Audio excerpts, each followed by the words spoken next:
There are moments in life so much like a dream that one fears waking up. There are hands which, when touched, make the whole outside world cease to exist. In the barren land of Arizona, where the sun scorches and the sunsets paint fiery ballads, two people who seemed to belong to separate worlds found each other. And in the modern stone and wood villa set in the desert, they loved each other with a love daring enough to defy prejudice, the past, and the uncertain future ahead. But like every paradise, it was never designed to last forever.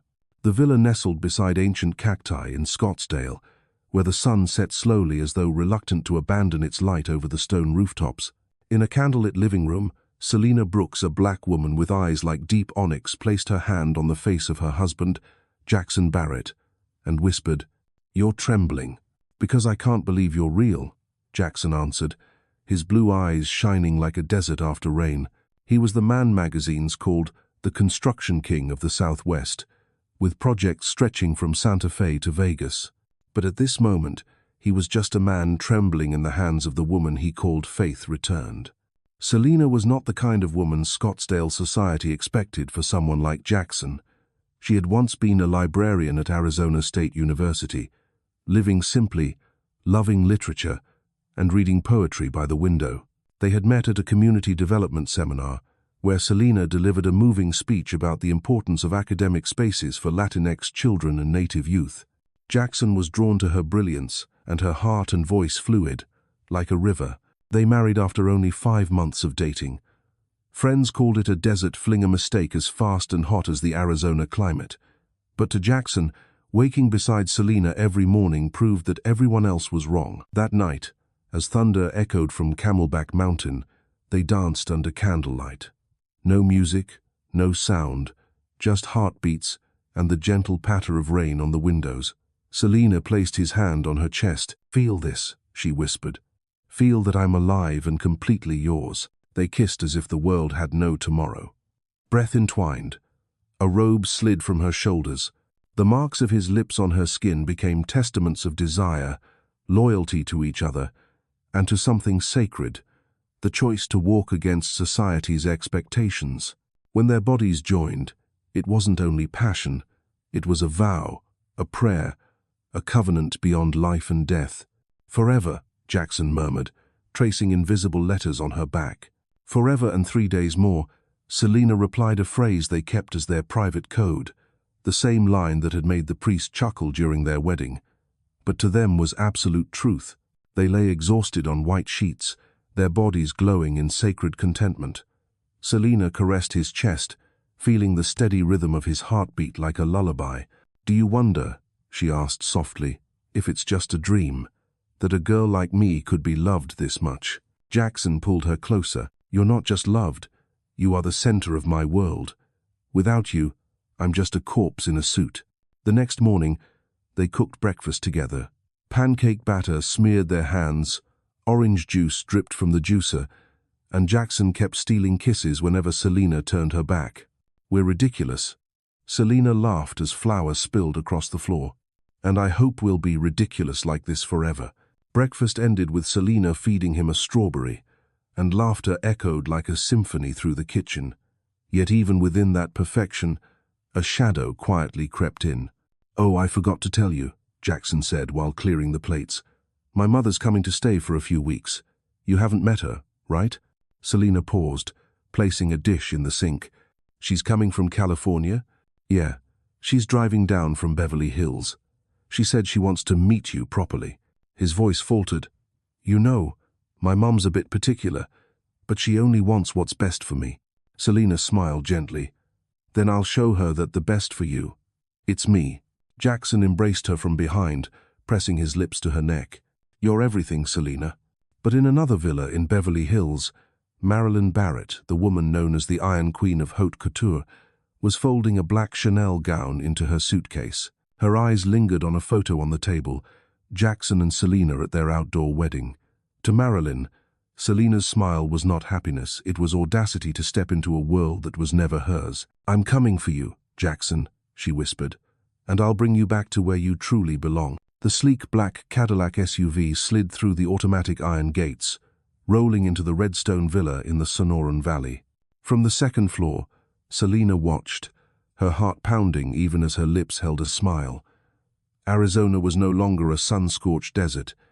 It had become an invisible battlefield. Jackson stepped up behind her, wrapping an arm around her waist. "Mother's here." Selina turned, trying to read his face. A trace of worry, a touch of regret and fear.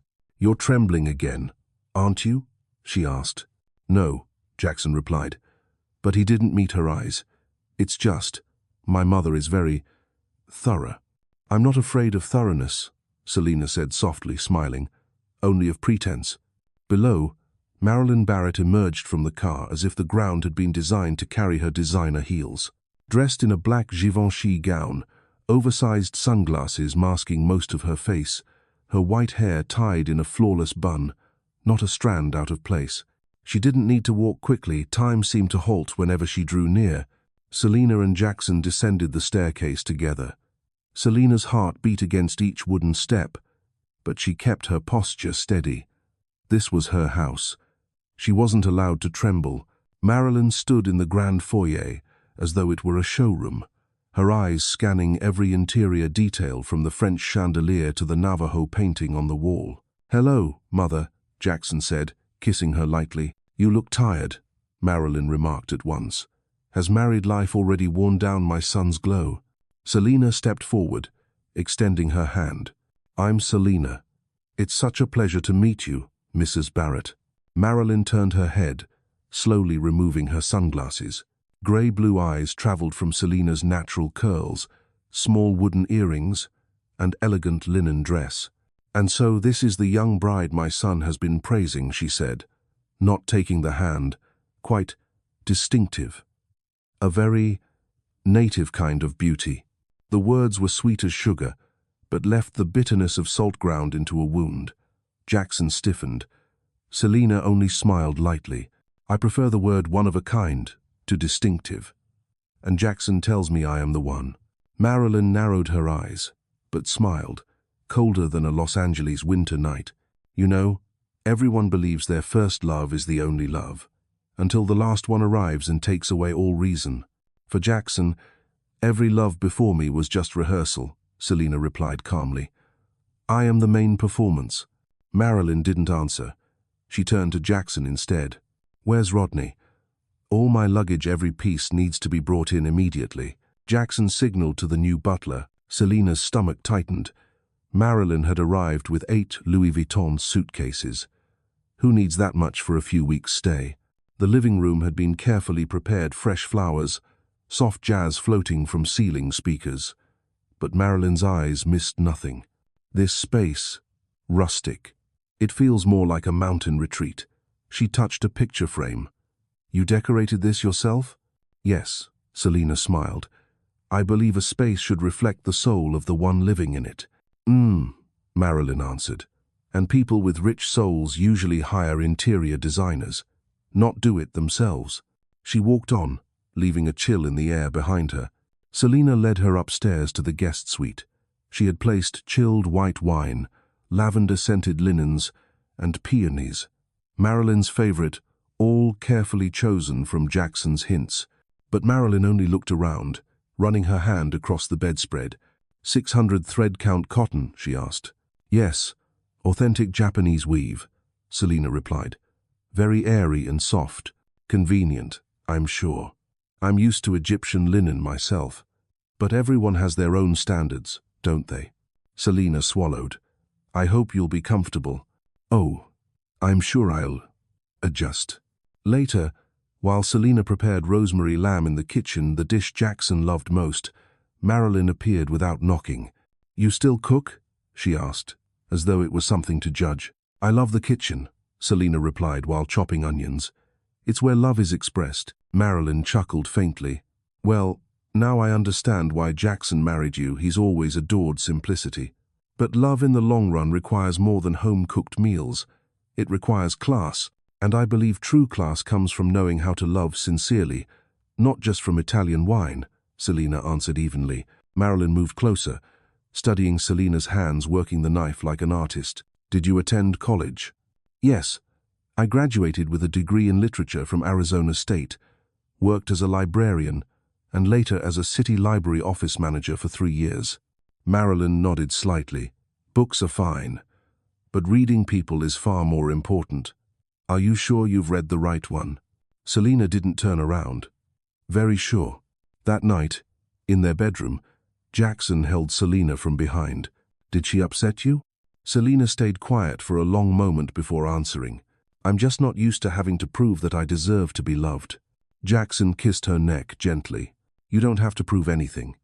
You are the standard my mother should relearn. Selina nodded.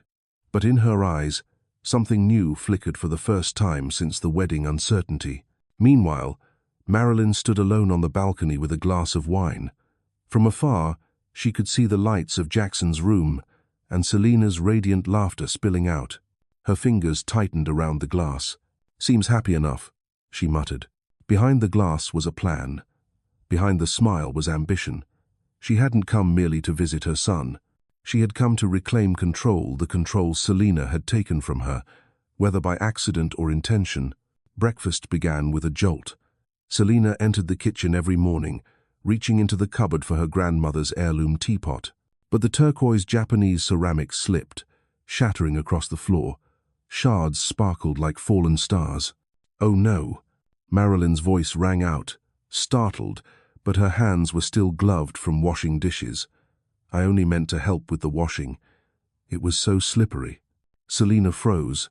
That teapot had been her grandmother's last gift before she passed away, an antique that had survived 2 moves, a mild earthquake, and Selina's meager childhood. It's fine, Selina whispered, her throat tight. Just an accident. Marilyn tilted her head, eyes glinting with something far from remorse. You really should store valuable things higher up. Leaving treasures at servants' reach is a bit careless, don't you think? Selina knelt, gathering shards with trembling hands, but she smiled anyway, a smile already beginning to crack. Jackson entered soon after, finding Selina crouched with the pieces while Marilyn stood with a coffee cup in hand. What happened? He asked, eyes shifting between them. The teapot broke, Marilyn said lightly. It was too close to the stove. Slippery, Jackson. He turned to Selina. Why do you leave it so near the edge? Selina stiffened. It's been there since I moved in. Never once was it a problem. Still, if Mother slipped, maybe you should have put it somewhere safer. Marilyn laid a hand on her son's shoulder, soothing. Don't blame her, darling. She's just lacking a bit of experience in running a household. Selina rose slowly, her face drained of blood. Her mother-in-law had destroyed something sacred, and her husband was blaming her. I'll be in the garden, she murmured, leaving before either could reply. In the following days, Marilyn expanded her presence in the house, as though reclaiming a throne. She rearranged the paintings, the light angle is wrong. She replaced the curtains' fabric too economical. Even the guest room lamps, that yellow glow looks cheap. Selina objected at first, but Marilyn always countered with a soft smile and, I only mean to help. After years of organizing events for senators' wives, aesthetics become instinct. Every correction came with a gentle pat on Selina's hand, like teaching a child how to hold a spoon. The hallways shifted. The Navajo art Jackson and Selina had chosen was replaced by black and white photos of couture models with high cheekbones and velvet gowns. The kitchen, once their playground of pancakes and laughter, now echoed with the sharp clash of knives and cutting boards. Marilyn cooked, or rather, corrected. You're heavy-handed with the seasoning, she remarked while Selina prepared the sauce. Jackson prefers subtlety. He was eating French cheese at age 8.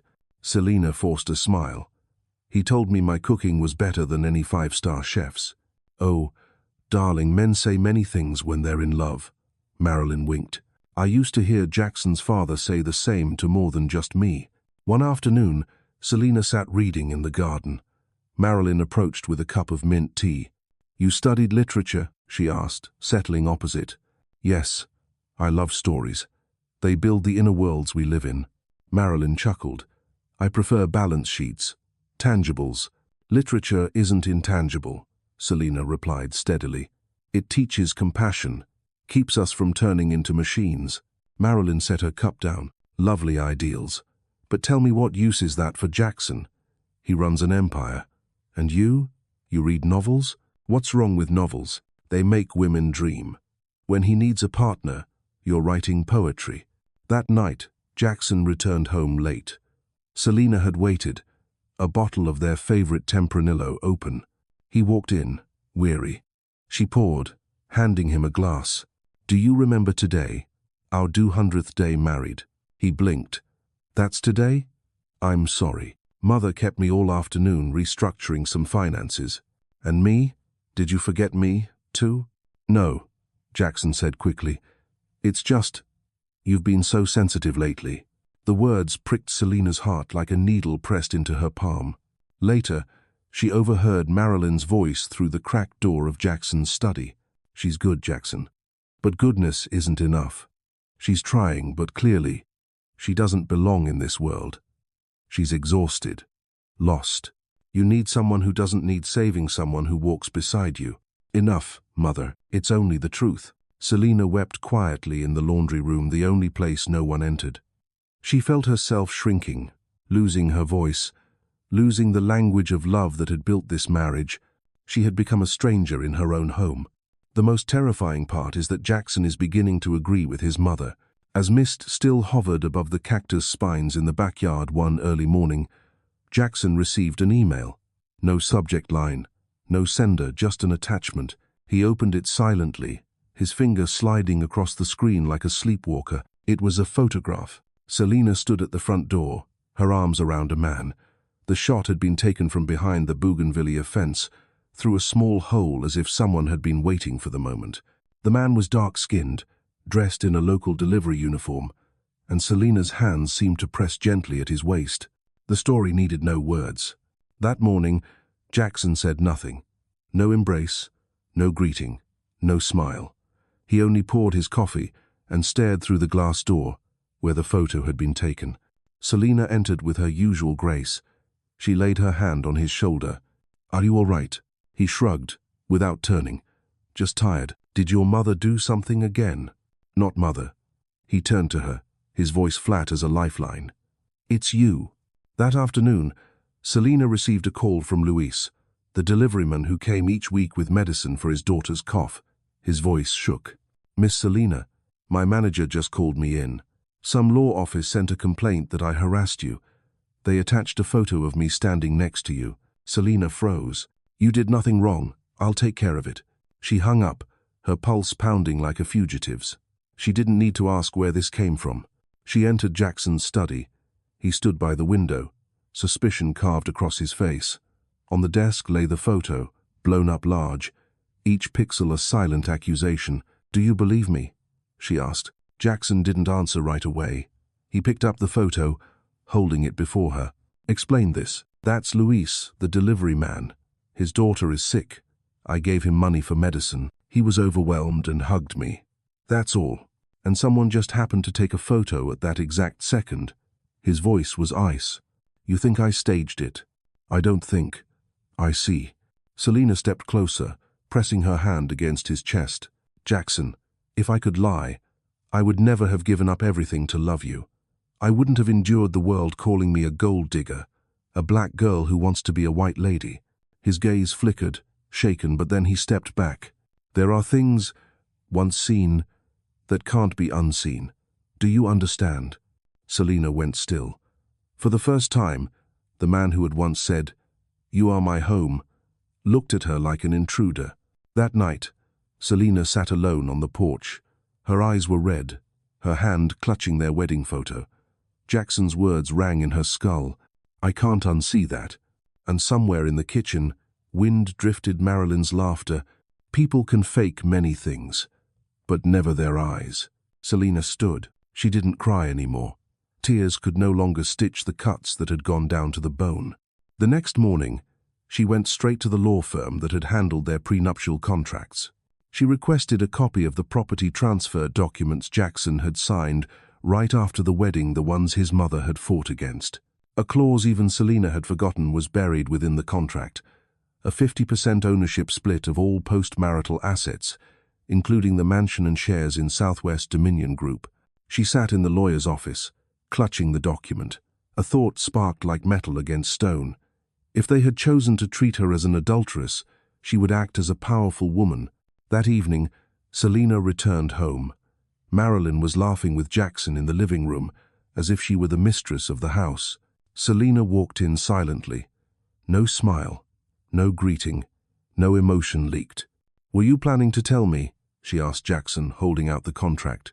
He took it, eyes scanning the clauses. "You went to see the lawyers, and I remembered. This house is not just yours, nor are the company shares." Marilyn stepped forward, her face stiffening. "Who are you trying to threaten?" Selina turned to her, gaze sharp as a blade forged in fire. "I'm not threatening. I'm reminding you who's living in whose house." That night, Selina began packing her books. She found an old notebook in the drawer, where she once jotted poems for children along the border. On the first page, in her handwriting, "When no one believes you, be your own witness." She sat there for a long time. The child within her wanted to scream, to sob, but the woman she had become was beginning to draft a plan. The Arizona sun streamed through the blinds that morning, yet the kitchen remained cold, as if someone had turned off its inner fire. Selina stood alone, brewing a cup of peppermint tea for no one but herself. She wore a white linen dress, hair tied neatly, her face serene, but in her eyes was the precision of a woman who had chosen. She would no longer let herself be defined by pity or silence. The first card. Presence where no one expected it. Selina appeared at the headquarters of Southwest Dominion Group, where Jackson was in the middle of a board meeting. Heads turned when the chairman's wife walked in, unannounced. She went straight to Jackson's table, pulled a card from her handbag. "I want you to hold this," she said, her voice steady enough for the whole room to hear that she was unafraid of being overheard. Jackson opened it, a simple invitation to the City Library's literature exhibition, where Selina had once worked. The theme, "When Women Rewrite Their Own Histories." His eyes faltered. "You came here just to—" "No," she cut in. "I came to remind you. I had an entire world before I became your wife, and I will not abandon it simply because you feel embarrassed when your mother shows up." She bowed slightly, left the room like a breeze carrying lavender, leaving behind stunned silence and a few glances of respect from the board members. The second card. A vivid memory of kindness. 2 days later, Selina met Luis, the delivery driver smeared by false accusations. In a small cafe, she handed him an envelope containing a formal apology letter and a handwritten note. "I will go public if necessary. They tried to make you the villain just to wound me." Luis's eyes watered. "You don't have to do this." "I do," Selina said, "because if I don't, your little girl will grow up believing her father was once a harasser." The third card. Silence aimed at the right person. Selina no longer clashed directly with Marilyn. She didn't answer when Marilyn mocked her napkin folds, but didn't respond when she rearranged the living room. She only smiled, a smile more infuriating to Marilyn than any argument. One evening, Marilyn entered Selina's room, finding her bent over calligraphy. "You think you're doing something meaningful? Scribbling like a child." Selina looked up. "I'm practicing patience." "With whom?" "With those who think I'm not good enough because I wasn't born in the same zip code." Marilyn froze. Selina dipped her brush again, ink soaking into paper. "When they go low, we write higher truths." The fourth card. Silence that could not be manipulated. Jackson began to feel emptiness inside his own house. Selina no longer argued, demanded. No tears, no questions, no pleas for proof of love. That silence was a mirror reflecting all the things he had ceased to do for her. One evening, he found her in bed, reading not a novel, but a legal text on Arizona's marital property laws. "What are you preparing for?" he asked. "To know exactly what I have, so that if I lose it, at least I'll know its true worth." Jackson sat down beside her. "You think I betrayed you?" Selina set the book down and looked at him for a long moment. "I think you stopped protecting me a long time ago." The final card. Quietly sowing hope. Selina returned to the city library. She read poetry to children again. This time, there was an unexpected listener, a 7-year-old white girl in a designer, dressed the daughter of one of Jackson's business partners. After the reading, the girl's mother approached. "Selina, I just want you to know, My daughter has never sat still for 20 minutes, but today she told me, Mom, she reads like every word is magic. Selina smiled and bent down to the child. And you have magic in you, too, as long as you never let anyone make you doubt it. Selina stood alone at the night window, staring at the star-filled Scottsdale sky. A faint movement stirred in her belly, a whisper from the child growing inside. She placed her hand over it. No one knew. Not yet. We won't let them decide who we are. Will we, little one? And for the first time in weeks, she truly smiled. Jackson's 40th birthday was staged at the Phoenician Hotel, the most luxurious resort in Scottsdale, where the powerful came to launch projects or host million-dollar weddings. Marilyn had curated every detail, from the French menu to the jazz band flown in from New Orleans. Selina hadn't been asked a single opinion. She was invited to attend strictly as Mrs. Jackson Barrett, the exact way Marilyn introduced her to guests. I want everything to reflect the true stature of the Barrett family, Marilyn had told the event planners. This is a celebration for the heir of an empire, not a college poetry reading for friends. Selina still showed up. She walked into the ballroom in an elegant off-shoulder black dress, sapphire bracelet gleaming the same one Jackson had given her at their wedding. She felt the stares, champagne glass whispers hidden behind polite smiles, sharp enough for her to hear. Who is she, really? Wasn't she a librarian? Pretty, but does she have the pedigree? Selina smiled. She was used to those looks. But this time, she hadn't come to defend. She had come to the end. Jackson stood in the center of the room, shaking hands, receiving congratulations, rehearsing polite words. His smile stayed flawless, but his eyes kept drifting toward Selina, standing alone by the balcony, mocktail in hand, gaze steady as an unanswered question. You all right? He asked, stepping closer. Selina turned. You fit these lights well. Like a statue, polished to perfection. You're mocking me? No, I'm just observing the truth. The problem is, when something is polished too long, no one can tell where the scratches really are. Jackson exhaled. Tonight is supposed to be a happy night, Selina. And you, Jackson?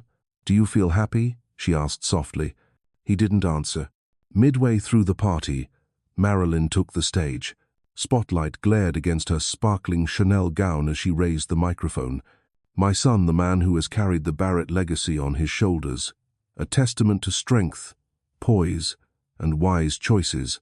Applause. And most importantly, Jackson has always preserved the value of family even when passing through detours. Selina's eyes locked on Marilyn. The woman's glance slid deliberately toward her, then landed on the slight curve beneath Selina's dress. And Marilyn went on, each word slicing like a slow blade. I only hope that his future choices of partner, of responsibility, will reflect the purity of the Barrett bloodline. The air collapsed into silence. Selina set her glass down. She walked toward the stage. No one had invited her. No one expected her. Yet every step echoed across the wooden floor, commanding stillness. She stood beside Marilyn, pulled the microphone from her hand, and spoke, not trembling, not combative, but with the calm finality of a manifesto. Forgive me if my presence makes you feel the Barrett bloodline has been diluted. The room froze. Her gaze turned directly to Jackson, his face already pale. But let me make it clear for you, and everyone here, I carry within me a life, a child of Jackson Barrett. This child needs no proof. Its very existence is the answer. Marilyn's smile shattered. Selina looked back at Jackson. Did you know? He nodded, shook his head, and then nodded again, as if his mind couldn't process the explosions tearing through it. You meant to announce this like this, he whispered. Selina's lips curved faintly. Was there a better way? When someone used your celebration to disgrace the mother of your child. She stepped down from the stage. She walked between rows of designer suits and million-dollar watches, leaving only bewildered eyes and stunned silence in her wake. No one stopped her. No one spoke. She exited the hotel without a farewell. The Arizona night wind brushed her cheeks and she felt light for the first time in weeks. Not because she had won, but because she had reclaimed her voice. That night, Jackson came home alone. The mansion lay in darkness. No piano, no lavender-scented steam. Selina, he called. No reply. On the table lay only a handwritten note. When a woman leaves, it is not because she no longer loves. It is because she must choose between existing or disappearing. The small apartment in Tempe, near Arizona State University, far from the polished suburbs of Scottsdale, became Selina's new refuge. Just one bedroom, beige paint fading, thin cracks along the walls like stitches, but to her, it was liberated ground. No one controlled how she folded napkins, no one judged the meals she cooked, and most of all, no one could silence her. Each morning, Selina woke at 5. She brewed ginger tea, did light yoga with YouTube videos, and then wrote. Not to hide, but to exist. She began a manuscript titled When Silence Was Buried Alive, a collection of short stories, poems, and fragments about women of color forced into secondary roles in their own lives. This isn't just writing for me, she penned in the preface. It's writing for those who were never believed, and for those who stopped believing in themselves. In the first month away from the Barrett estate, Selina didn't receive a single call from Jackson, no apologies, no explanations. And strangely, she no longer needed them. Instead, she wrote letters to her unborn child, small notes folded and placed inside a wooden box by the window. My love, I left the place where everyone thought I should stay so that you might have a world where your mother could be herself. If one day you feel lonely, remember, I once walked through loneliness too, with calloused feet, but I never bowed my head. One Saturday afternoon, Selina accepted an invitation to speak at a literary panel titled Women Rewriting America's Timeline. She stepped onto the stage in a plain white blouse and black skirt, her hand resting on her gently showing belly. She didn't use prepared notes. She spoke from the heart. I once loved a man so profoundly that I stayed silent through humiliation. But love should not silence us. Real love gives us a voice. I once believed goodness would bring its own reward. But sometimes, justice requires crossing an entire desert of doubt and misjudgment. And today, I no longer ask to be loved. I choose to love myself and give that love to a child who will grow up knowing this. Their mother stepped out of fire, not with bitterness, but with light. The audience rose to their feet. Some wept. A local culture magazine wrote, Selina Barrett, or more accurately, Selina James is the voice of a generation of women who refuse to be defined by a husband's last name. After the event, Selina received an email from an independent New York publisher. We want to publish your collection. No edits needed. What you've written is raw, but true. That is its beauty. She stared at the screen for a long time, one hand on her belly. Do you see, little one? We didn't leave to escape. We left to begin again with freedom in every breath. One evening, walking around the small park near her apartment, Selina noticed a young couple holding hands. She smiled, not with envy, not with regret, just a gentle smile for the days when she loved with her whole being, and now she had let go completely. The next day, a handwritten letter appeared in her mailbox. The handwriting was familiar from Jackson. I was wrong, not because of the photograph, but because I failed to stand by you when you needed me most. I'm not asking you to return. I'm asking to be a father worthy of our child if you allow it. Selina read it through. She didn't cry. She wrote one line in reply, slipped it into an envelope. Give our child a father, not a man drowning in regret. Southwest Dominion Group, the Barrett family empire, entered a new fiscal quarter with tremors beneath the surface, cracks waiting for the day to split wide open. Investors began asking hard questions. Why were so many community projects stalled? Why was the company's ESG report so opaque? And most pressing, why had the promised brand ambassador role, once declared by Jackson for the woman representing America's new strength, been cancelled right after Selina Barrett, the black woman who was his wife, walked away? On investigative journalist dug deeper and uncover the truth. Marilyn Barrett intervened to erase Selina from brand campaigns and internal media. Leaked emails surfaced, with lines written in Marilyn's own hand. Her image does not reflect the company's standard of class. Diversity may be endorsed, but only when it is controlled. The story spread like wildfire. On social media, hashtags surged. Selina Barrett, truth over pedigree, we see her. Women of color everywhere shared their own stories of being excluded, silenced, and dismissed as not the right image. A New York publisher announced a special reprint of When Silence Was Buried Alive, this time with a foreword by the president of the National Association of Black Writers. Meanwhile, inside the gleaming glass headquarters of Southwest Dominion, Jackson sat in silence, staring out the floor-to-ceiling window. The building still stood tall, immaculate, polished, but inside him was rubble. He remembered his college days, when he first met Selena in the community library. She'd handed him James Baldwin's The Fire Next Time instead of the dry finance manuals he clung to. You need to understand people's pain before you calculate profit margins off their backs, she had told him. Now, her words rang in his ears like a funeral bell. Marilyn, however, did not sit in silence. She raged. Just rabble on the internet. She screamed into the phone at her PR advisor. We are Barretts. No cheap hashtag will ever shake what we've built. Mrs. Barrett, the advisor said carefully, our community investment funds are being divested in mass. The Utah Teachers Pension Fund just terminated its trust with us. And the Atlantic's editor-in-chief is requesting an interview with Selena. Silence. Marilyn's knuckles went white around the phone. In Tempe, Selena opened her email. We are honored to inform you, Selena James, that you have been shortlisted for the National Literary Impact Award, recognizing works that transform social consciousness in America. She laughed not with arrogance, but with the bitter completeness of irony. She was invited to sit at the tables that shaped the future only after being cast out of gilded dinner tables. One evening, Jackson knocked at her apartment door. She opened it, hair pulled back, in sportswear, face bare but radiant with inner light. He handed her a folder. I've resigned as CEO, handed it over to the board, and I've signed over 10% of my personal shares into a scholarship fund in our child's name. Selena froze. Not because you threatened me, he said softly, but because I finally understand without truth, prestige means nothing. She accepted the folder, silent. How's the baby? He asked. Strong. The baby knows who you are, but they'll learn how to choose trust from me. The night Selena walked on stage to accept her literary award, she wore a simple white dress, the kind Marilyn had once dismissed as too plain for the cameras. Her voice rang out. I was told I wasn't the right image. Not the right color, not the right pedigree, not the proper manners for elite society.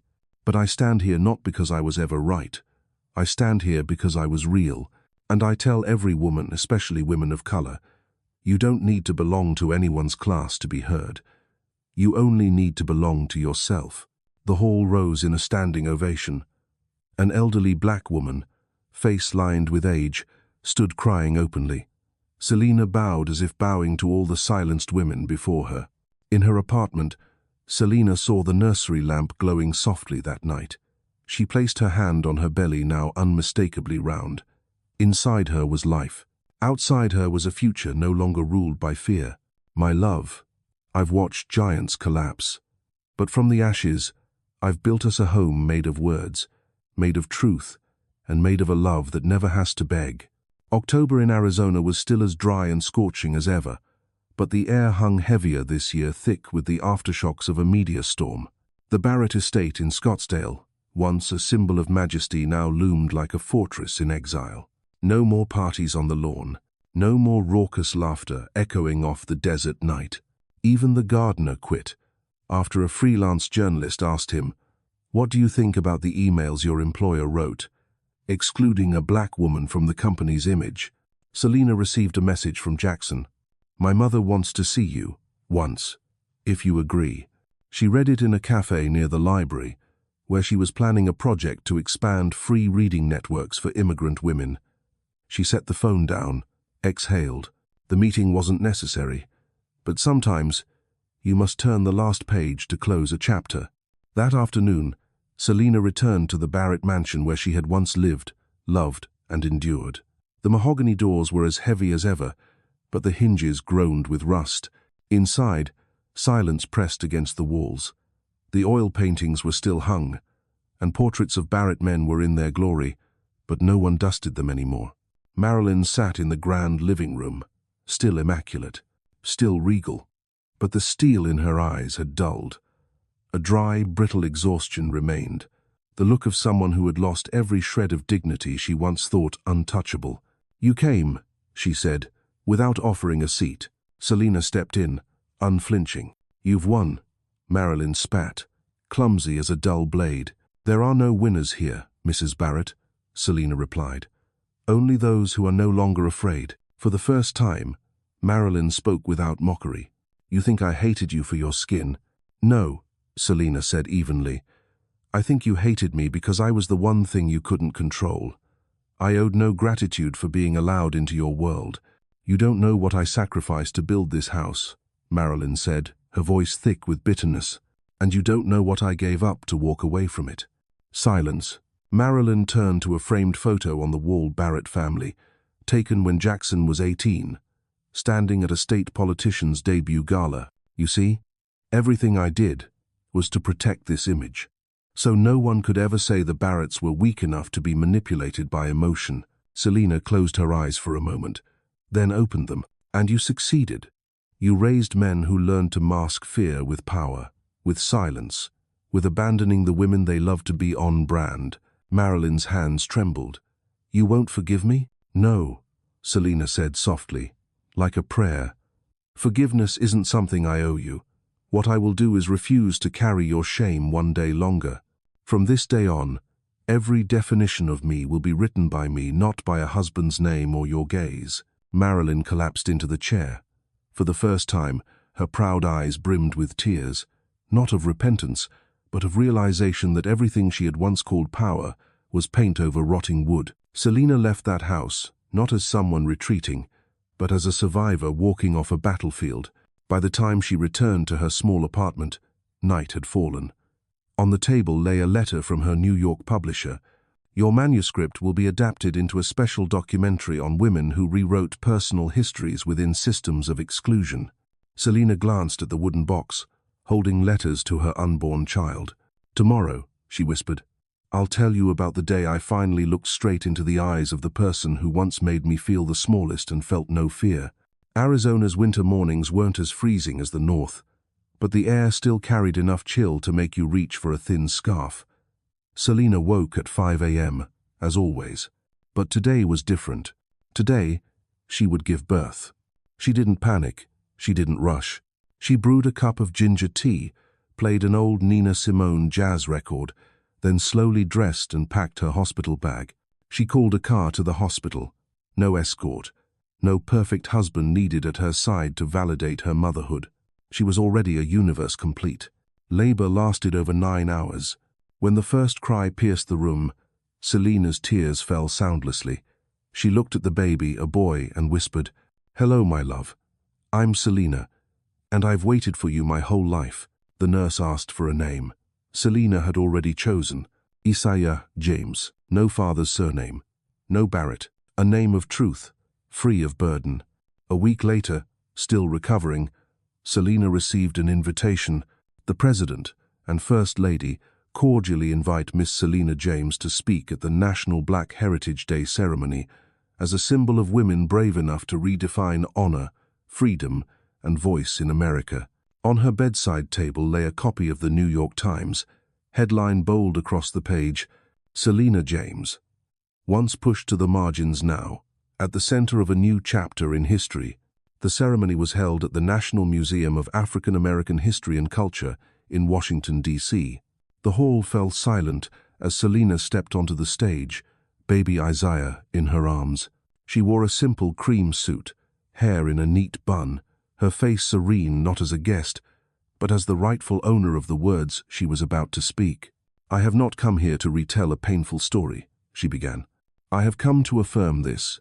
History was once written by the strongest, but now it is being rewritten by those once deemed insignificant, by librarians cast out of a family's image of power, by single mothers who refuse to stay silent so their children will not grow up in darkness, by women of color who stepped out of kitchens, bedrooms, and stereotypes, raising voices loud enough to make an entire nation stop and listen. I do not represent everyone, but I am part of a rising tide where honor is no longer tied to a husband's name, a social class, or a skin tone, but to truth itself. After her speech, Selena received hundreds of letters not only from black women, but from wives, mothers, sisters, and daughters who had been erased or diminished. An Asian American girl wrote, "I used to think I had to change myself to be loved, but now I see if I have to shrink to fit into someone else's life, that isn't love." A Latina mother sent a photo of her daughter with a note. "She insists I read your poetry every night before bed." The following year, When the Silence Was Buried was adapted into a documentary and won a Peabody Award. Selena refused to be the sole subject. She invited 12 other women of different regions, races, and struggles to share their stories. At the award ceremony, she said, "No one among us stands alone. When one woman finds her voice, thousands more discover theirs." Isaiah grew up surrounded by books, community forums, and a love that never needed proving. Selena wrote him a letter each year on his birthday and placed it in the old wooden box. On his 10th birthday, he asked, "Mom, why didn't people like you back then?" Selena stroked his hair. "Because I didn't fit the mold they were used to. But that's why I taught you this. Never become someone else just to be invited to the table. If you must, build your own table. And ask those who were once pushed aside."